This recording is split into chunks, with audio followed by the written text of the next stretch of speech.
Bienvenidos a la otra cara de la moneda.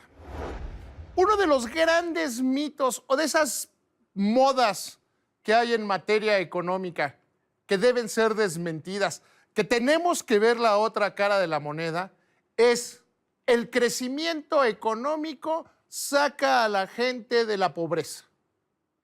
Hoy sabemos, porque ya tenemos una larga experiencia como país, como sociedad, que la estabilidad económica y el crecimiento en sí mismo no sacan a la gente de la pobreza.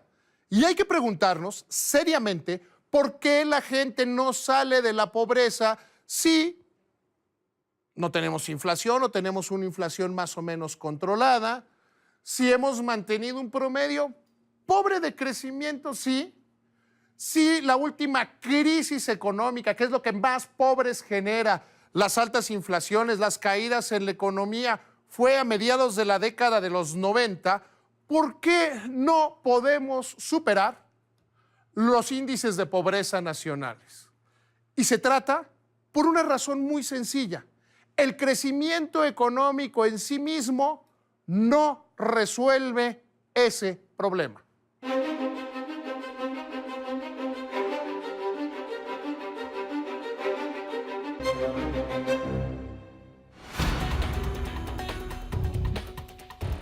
El tema de la relación entre la pobreza, el crecimiento económico y la distribución del ingreso nos obliga a plantearnos las siguientes preguntas. ¿Cuál es el papel que juega la desigualdad del ingreso? ¿Es el crecimiento bueno para los menos favorecidos? La búsqueda de las respuestas han dado como resultado un campo de estudio en el cual la reducción de la pobreza plantea la creación de nuevas políticas públicas.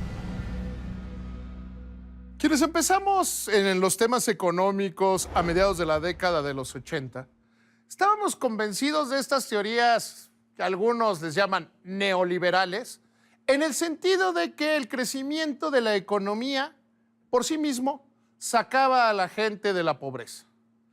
Se hacía una relación inversamente proporcional. Si hay una caída del Producto Interno Bruto y aumenta el número de pobres, si se recupera el Producto Interno Bruto, debe tender a disminuir el número de pobres.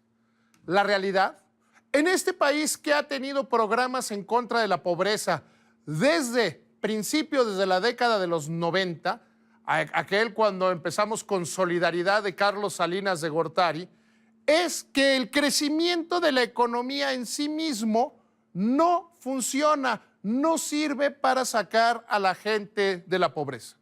Puede mejorar sus estados de vida, puede evitar que caigan en índices de pobreza peores o que su situación se vuelva más complicado. Sin embargo, no le da herramientas, no le provee lo que necesita, los recursos que requiere para poder mejorar sus niveles de vida. Una condena que es verdaderamente grave.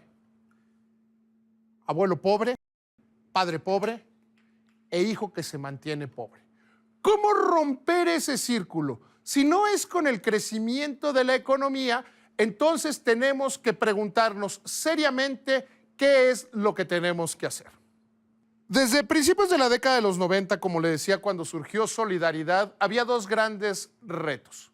Punto número uno, quitarle cualquier carisma, cualquier signo, cualquier visión al programa de que era electoral, de que se usaba para generar clientelas políticas. Y esa ha sido la constante de todos los programas de combate a la pobreza. ¿Cómo garantizarle a la gente que no se trata de te doy dinero para comprar tu voto, juego con tu hambre para quedarme con el programa político? Es muy sencillo. Ya tenemos tantos años de programas, tenemos aquellas campañas de recibe la ayuda pero vota por el que quieras. Hemos tenido un intercambio de partidos políticos. Lo vemos a niveles locales, lo vemos al nivel federal, que ha habido competencia, que ha habido variedad de partidos en prácticamente todas las entidades, que ese ya no es el problema. El problema de los programas sociales, con todos los nombres que ha tenido, es que terminan generando gente necesitada, gente que no tiene la capacidad o no se le entregan los elementos para superar ese círculo de pobreza. Santiago Levy, que es quizá uno de los hombres que más han estudiado la relación entre la pobreza y los programas de asistencia social, hace algún tiempo escribió un libro sobre el fracaso de las políticas sociales y hacia dónde tenían que dirigirse. En este libro plantea lo que hoy le vengo a decir, lo que es, en cierto sentido, el corazón del programa Prospera, este cambio que se le hizo de oportunidades a Prospera, que va mucho más allá del nombre. Si a una persona, si a un niño, no se le dan herramientas, no puede aprovechar la prosperidad económica. Déjeme planteárselo de una manera muy cruda, pero verdadera. El peso, la talla y el desarrollo intelectual de un ser humano se define entre el seno materno y los primeros 4 años de edad. Si el hijo de una madre no alimentada, no bien alimentada, desde el seno materno, no es bien alimentado en sus primeros años de vida, cuando llega a la escuela no se va a desarrollar de la misma manera que lo puede hacer un niño que ha sido bien alimentado. Sí, hay excepciones, sí, pero va a tener una desventaja, comienza desde mucho más atrás y no va a poder absorber nuevos conocimientos. Hay las buenas conciencias que dicen que eso es injusto, que eso está mal y que hay casos. Sí hay casos, pero hay muy pocos, desgraciadamente, que esto pase. Se les obliga a iniciar la carrera no desde la línea de salida, sino desde mucho más atrás. Y a veces, en las competencias laborales y en las competencias educativas, estas arrancan en una carrera de 100 metros desde 20 o 30 metros atrás, cuando tienen perdida la carrera desde el arranque. Así las cosas, ¿qué es lo que se tiene que hacer? Y permítame una figura, un lugar común.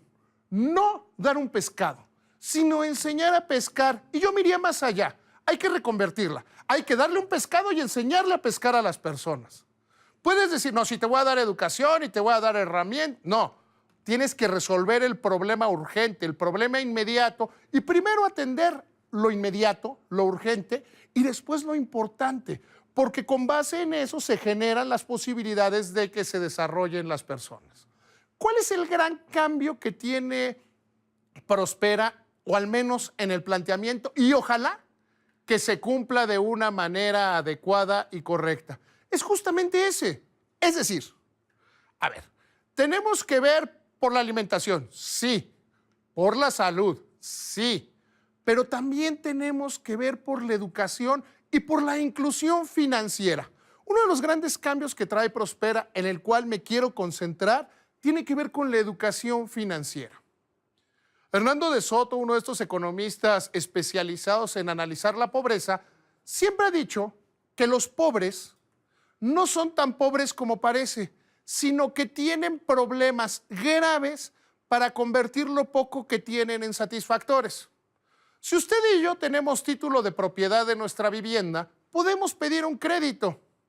Entonces, ¿de qué nos sirve nuestra vivienda? No solo para cubrirnos de la lluvia, del sol, para tener un lugar donde dormir, sino además para convertirla en un factor de prosperidad financiera. Si una persona no tiene los títulos de propiedad de su vivienda, solo le sirve para vivir en ella. No puede generar riqueza con base en ella. Hoy tenemos claro que el sistema financiero mexicano ha tenido muchísimos problemas para llegar hacia los que menos tienen. Hay esfuerzos muy destacados, Banco Azteca y alguna otra institución de crédito, que se han concentrado en llegar a estos segmentos de la población. Sin embargo, hemos visto que hay que llegar de una manera mucho más certera, desde una manera mucho más cercana.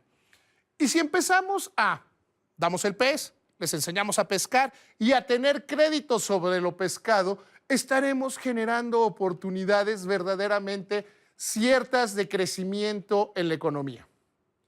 Si a una madre se le da alimentación desde que está embarazada, incluso desde antes, se ve que tenga buen cuidado del embarazo, de su salud y la del bebé. Si en los primeros meses y años de vida se mantiene esta constante, el niño estará en mejores posiciones para atender a la escuela, para llegar a programas que le permitan educarse y entender mejor todo lo que tiene que ver en materia de educación. Si a esa familia se le da las herramientas para poder tener acceso al sistema financiero y poder tener créditos, poder ahorrar, poder generar un patrimonio, se le darán mayores oportunidades para que los programas asistenciales tiendan a desaparecer. Hemos platicado en este programa en algunas otras ocasiones de cómo se gasta el dinero. Y déjeme serle muy franco, solo estar dando dinero como becas, como recursos, como transferencias a las personas, es dinero medio tirado a la basura, es dinero medio desperdiciado, porque al final del día no está generando la posibilidad de que la gente se vuelva más rica. Si Prospera va a funcionar, debería tender a que cada vez se le tengan que dar menos transferencias a la gente y que se generen mayores espacios a través de los cuales la gente pueda aprovechar las buenas condiciones de la economía que, como decíamos al principio, son fundamentales para no generar deterioro económico, pero que no alcanzan, no son suficientes para generar prosperidad o sacar de la pobreza a quienes están en ellas. El crédito de nómina es un préstamo de uno o varios pagos de su sueldo que toma como garantía la paga que recibe por su trabajo. Es una buena opción para obtener liquidez inmediata. Sin embargo, es necesario estar informado de los detalles para que lo pueda aprovechar al máximo y no afecte a su economía personal o familiar. Permítame darle una muy rápida recomendación de educación financiera. Es necesario que usted no se deje ir por las modas.